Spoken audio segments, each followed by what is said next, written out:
invite Dipesh, Kothari, Country and India Expenzing. To give you a background, Dipesh, Country and India at Expenzing has an extensive expertise handling various types of enterprises with proven leadership ability, with a strong proponent of growth mindset based on lifelong learning, development and capabilities, and the keep it simple and stupid philosophy. He is a spend management automation expert to both control corporate spending and reduce processing costs. Can we welcome Dipesh with a big round of applause, please? Good afternoon, everyone. Let's bring the energy up. Good afternoon, everyone. Thank you so much. Well, I see we are running behind the schedule. That's quite common in Mumbai, wherein cycle reaches faster than a car. And thanks to pandemic, everyone is buying cycles. Yesterday I dropped one of my friends to the airport. He reached Ahmedabad and I was still on the Western Express Highway. Thanks to Mumbai rains. So, my name is Dipesh. I am spend management specialist at Expenzing. Our core objective is to make spend management easy, effective and intelligent. We are a Gartner recognized specialist in spend management solutions, offering solutions in the areas of sourcing, which is the ERFX management. Then we have the reverse bidding, procurement, invoice processing, supplier management, supplier registration. We have the GST reconciliation. We have the entire fixed asset management and employee travel expense management. Expenzing offers affordable and mature solutions in large and medium-sized organizations. We interact with hundreds of CFOs in our day-to-day life and help them manage their control spends. Where, as a part of their interaction, we have gained a lot of insights, and I would like to share with you a few insights. Especially, these interactions are post-pandemic era, and it will help you. Well, this insight would be spend valuable time for you and your organization as well. Well, this insight will not be a complete revelation, but definitely it will give you food for thought for your organization and yourself. So let me take you to a road journey. Everybody wants to take the highway to reach their destination. This is generally the preferred route, and the authorities understand it. That's why they have got controls in place. You have got right speeds, cameras on the place to ensure that you don't overboard. You need to wear a seat belt on the highways. You need to keep safe distance between the vehicles. You need to give appropriate signaling. There are police cars nearby to ensure that there are no wrongdoings or thefts happening, and ambulances are available at a call so that in case if any mishaps happen, we can take care of it. So only modern cars are allowed with good brakes will be allowed on the highway. Now imagine what will happen if these controls are not in place. There will be chaos, accidents, and there will be a lot of traffic jams on the highway. You won't reach your destination. In fact, even if you reach your destination, it will be a delayed journey for you and you will be frustrated by the end of it. So what happens in this kind of a pre-pandemic era, where we are witnessing the businesses are growing at a very good pace, and with this, the spends and expenses are also going to increase. We have the sales team saying, I want a bigger team, so we need more expenses. We have the marketing team saying, can we run more paid ads? So there are more expenses coming in. We have the procurement team coming in. We need to explore more vendors, more products. Since the business is growing, we need to keep pace with them. So like this, there are many other departments who are going to come. In fact, more departments are going to come which have not spent during the pandemic era. Like the HR will come and say, we need to have more events and training. And there would be unscrupulous vendors and teams taking advantage of these speeds. So what are the different options available for the CFO? First option is, let me slow down. I can't meet the business expectations of this growth. Second option is, hire more in procurement team, AP team and so on and so forth. So let's hire more, let's have more people to keep up with the pace. And the third option is, put in the tight controls to prevent the frauds, to ensure that you are keeping up with the pace of the spend management and having a very good vendor relationship. The answer is obvious. Yet, are you going to be caught on the wrong foot? So let me give you some real life examples and best practices for spend management. So these best practices encompass all three areas: people, process, and technology, as Narayan was also talking about. So we need to have the people which is to be trained and informed, the process which is to be very efficient and has to be tightened, and the technology which brings in efficiency and control. So any organization, in order to solve a problem, they need to have the aspects of all these three: people, process, and technology. So with this, let me get into these best practices. The first one is empower the lead APT. Now let me tell you where are the wastages happening. You are basically putting the data more than once. You are coordinating internally with the team for the approvals. Suppliers are sending me queries, I need to respond back to them. As a supplier paid the GST, as a supplier uploaded the invoice on the IRN portal. So when the invoices comes in, that's when the challenges happen. Who has raised the invoice? Do we have a PO for that? Who has approved it? Who is the supplier? Is it within the budget? Where is the cost center? And then all kinds of mistakes happen. The payments are done wrong to the wrong vendor. The advances are not adjusted. And then we have got double payments done. In fact, there is a very classic example. This incident happened with us, wherein we onboarded a customer for one of the spend management solution, and they wanted to quickly start the implementation. So they have done the payment, and we were mobilizing internally with the team. And after 2 days, we get one more payment. I got a call from the accounting team saying that we have got one more payment from this customer. I called the spoke of the customer and I informed him. He was shocked. Like, how did this happen? I mean, please don't put this on an email to me because I'll be in a soup. So I told him, what should I do with this money? I cannot give you back without any document.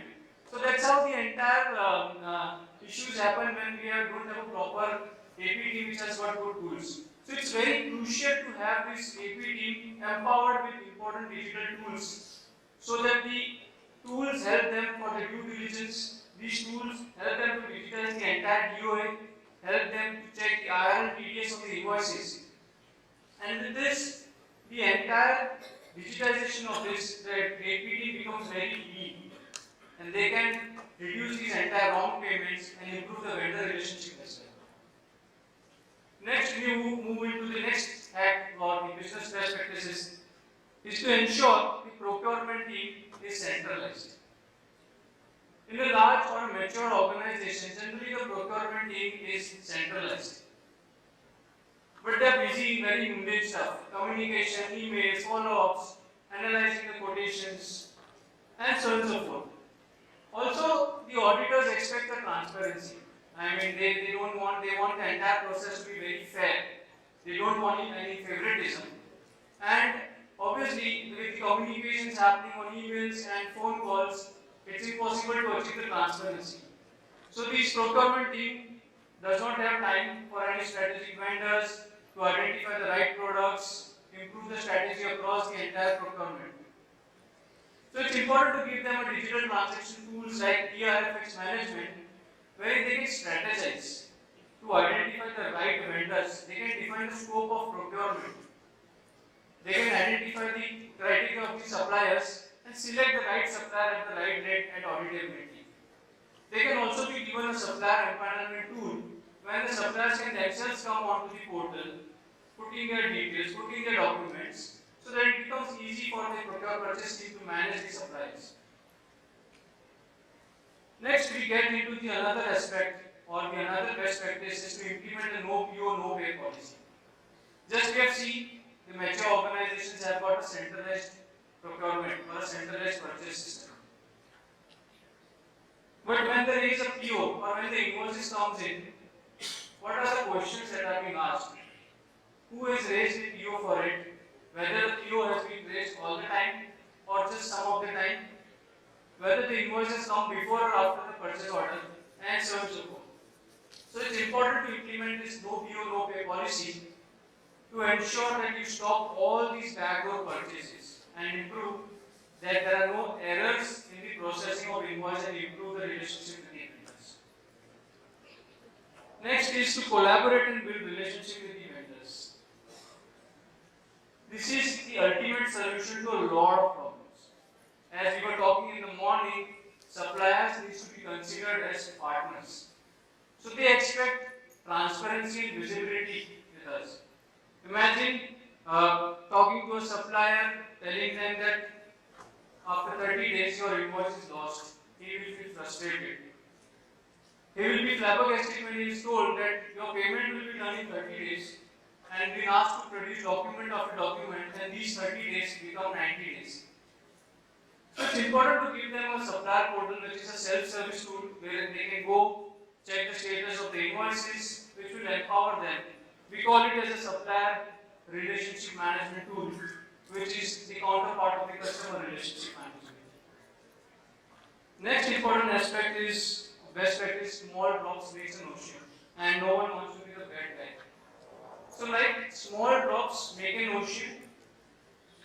We know that thousands of invoices with say 10 to 20% or thousands of expense vouchers with 10 to 20% of inflated value can get snowballed into a large value. Imagine a sales team wherein the sales voice does not want to be the bad guy.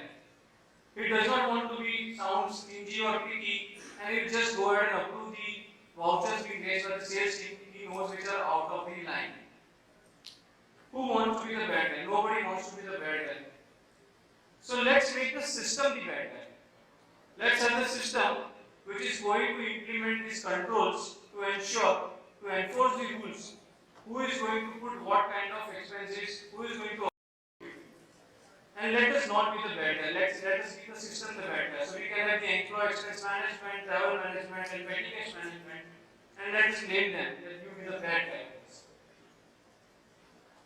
Robbers strike when the doors are unlocked. So while we were talking about this road journey, we understand that robbers are found on the highways, but robbers are also found in corporate world. They are the most intelligent, innovative guys, trying to find ways to make money.